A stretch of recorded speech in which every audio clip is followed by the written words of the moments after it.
गवर काली लड़की, तेरी हिम्मत कैसे हुई मेरी कार के सामने आने की? मरना है तो कहीं और जाकर मर। वसुंधरा कोठारी की आवाज इतनी तेज थी कि आसपास का माहौल डरावना लग रहा था। दीपा ने घबराते हुए सिर उठाया और सम्मानपूर्वक लेकिन गुस्से भरे स्वर में बोली, अमीरी का रौब मुझ पर मत झाड़िए। और ये काली काली क्या लगाई है? खूबसूरती आंखों में होती है जो आपके पास नहीं है। वसुंधरा के चेहरे पर गुस्से की लकीरें और उसकी अथॉरिटी का आभास साफ था।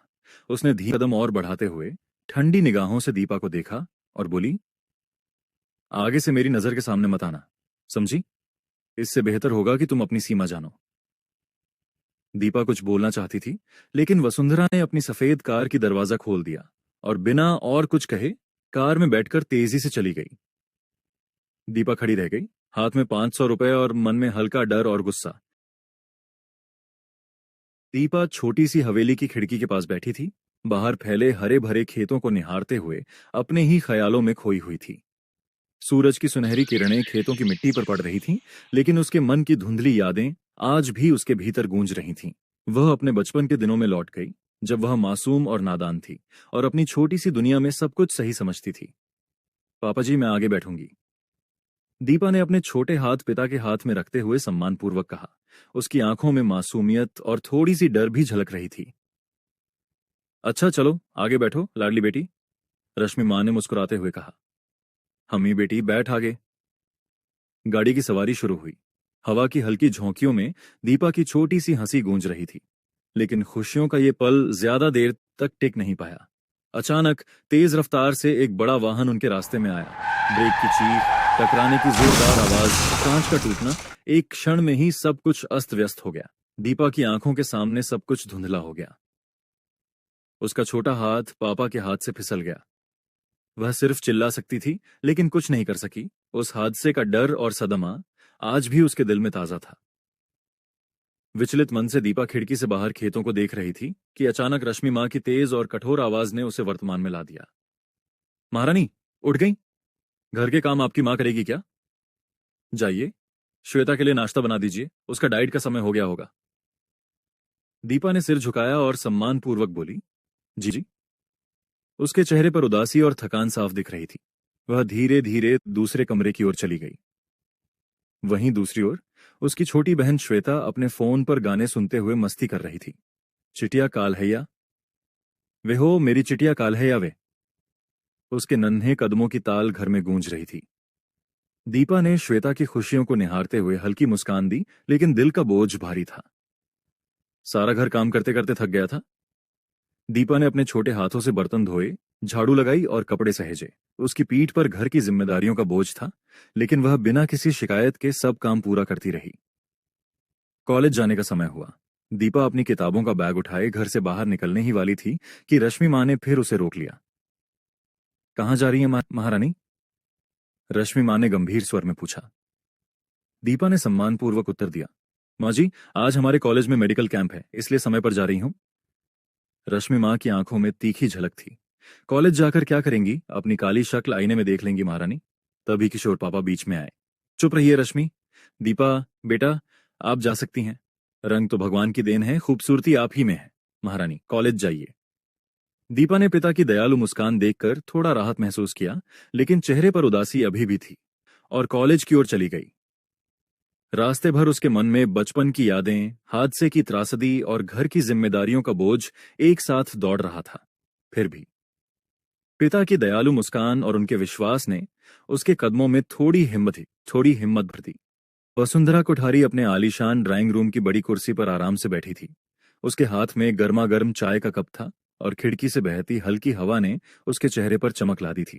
कमरे में सजी महंगी कारपेट और सुनहरी झूमर उसकी ऐश्वर्यपूर्ण जिंदगी की कहानी बयां कर रहे थे।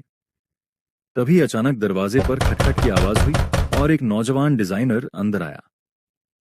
उसने थोड़ा डरे हुए स्वर में कहा, यह हमारी लेटेस्ट डिजाइन है, हमारी डिजाइनर टीम ने इसे बनाया है।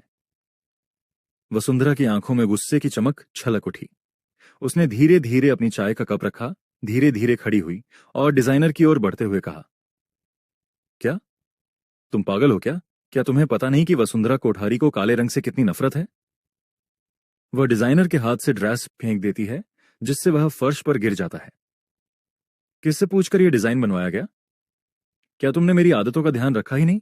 वसुंधरा की आवाज इतनी सख्त थी कि कमरे में खामोशी छा गई। डिजाइनर घबरा गया और हाथ जोड़कर बोला, मुझे माफ कर दीजिए। मैं बस बस कुछ भी नहीं। आज तुम्हारा जॉब पर आखिरी दिन है। अभी चलो, अपने काम की चीजें समेटो और बाहर निकल जाओ। वसुंधरा कोठारी ने इशारा किया और वह युवक डरते डरते कमरे से बाहर चला गया। वसुंधरा फिर कुर्सी पर बैठ गई और अपने कप से एक घूंट चाय ली। उसने खुद से धीरे धीरे कहा, आह, आज तो मेरे बेटे कार्तिक का कॉलेज में मेडिकल कैंप है। कितना मेहनती बेटा है मेरा।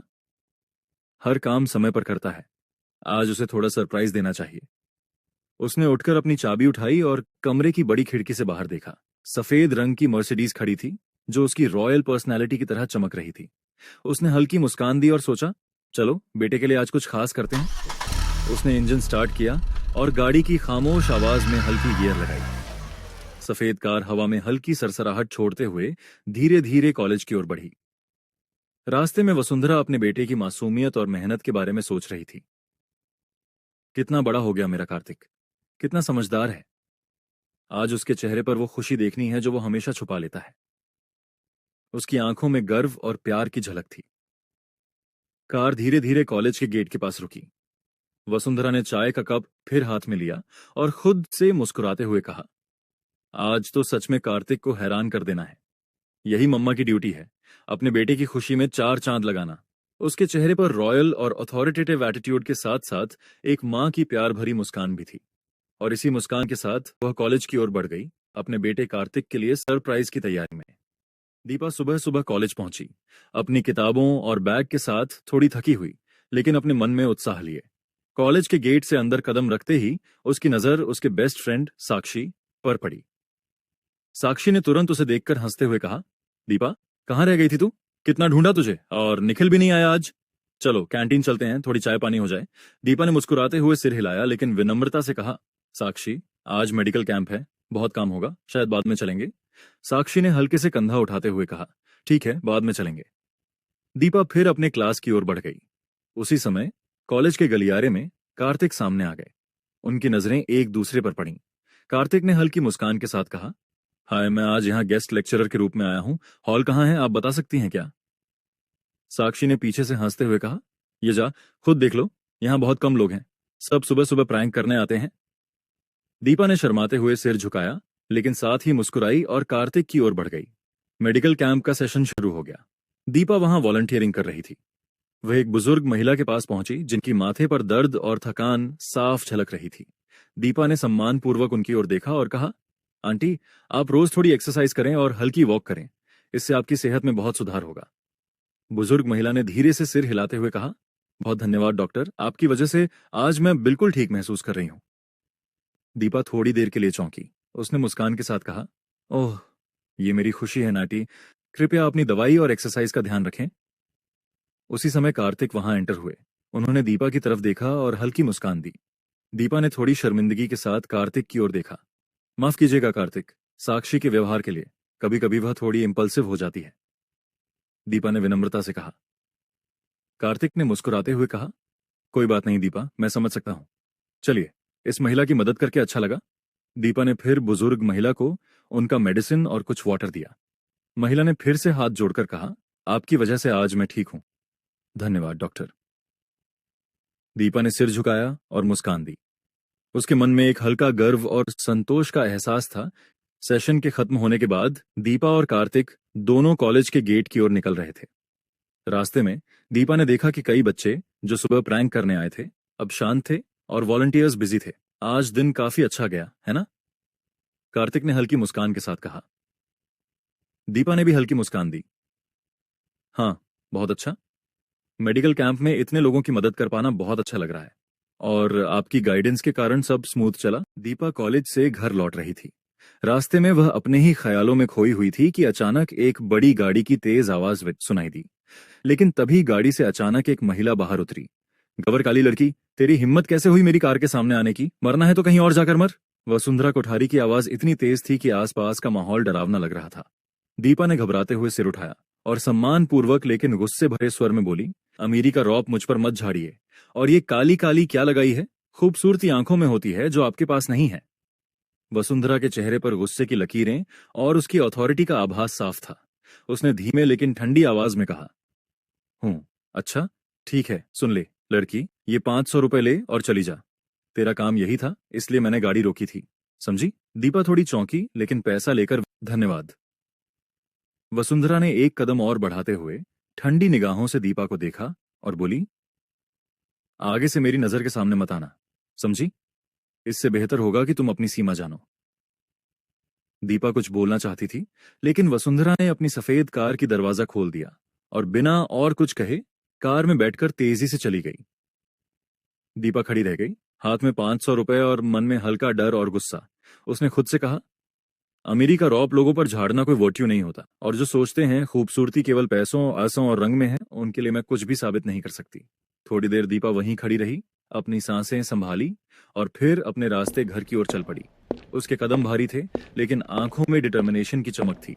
वह जानती थी कि किसी की अथॉरिटी और पैसे से उसकी इनर स्ट्रेंथ कम नहीं हो सकती।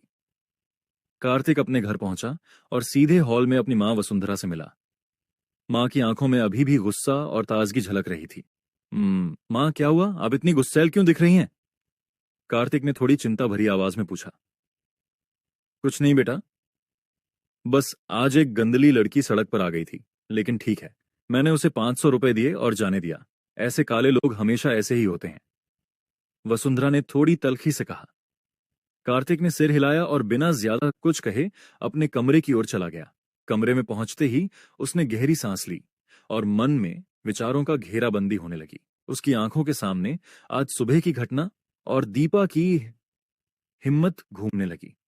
क्या मैं दीपा के लिए कुछ महसूस करने लगा हूं? कार्तिक ने खुद से सवाल किया। थोड़ी देर सोचने के बाद उसके होंठों पर हल्की मुस्कान आई। शायद हाँ, मुझे लगता है कि मैं दीपा के लिए दिल से कुछ महसूस करने लगा हूं। दीपा सड़क पर चलती हुई अपने आप से धीरे धीरे कह रही थी, पता नहीं ऐसी अमीर औरतें खुद को क्या समझती हैं। इतने घमंड में रहती हैं कि शायद उन्हें यह भी नहीं लगता कि दूसरों की फीलिंग्स क्या होती हैं। मैं तो बस यही दुआ करती हूं कि मेरा भविष्य कभी ऐसा इंसान सामने ना आए। और सोचती हूं, इसकी बेचारी बहू का क्या हाल होगा, कितनी परेशान होगी। खैर, मुझे क्या, मुझे अपने काम और अपने जीवन की चिंता करनी है, किसी और के अहंकार में उलझना मेरा काम नहीं। लेकिन दिल में क्यूरियोसिटी थी, आखिर क्यों हुई दीपा और वसुंधरा की यह अचानक मुलाकात? क्या यह सिर्फ सड़क का दुर्घटनापूर्ण मौका था या किस्मत की कोई बड़ी चुनौती?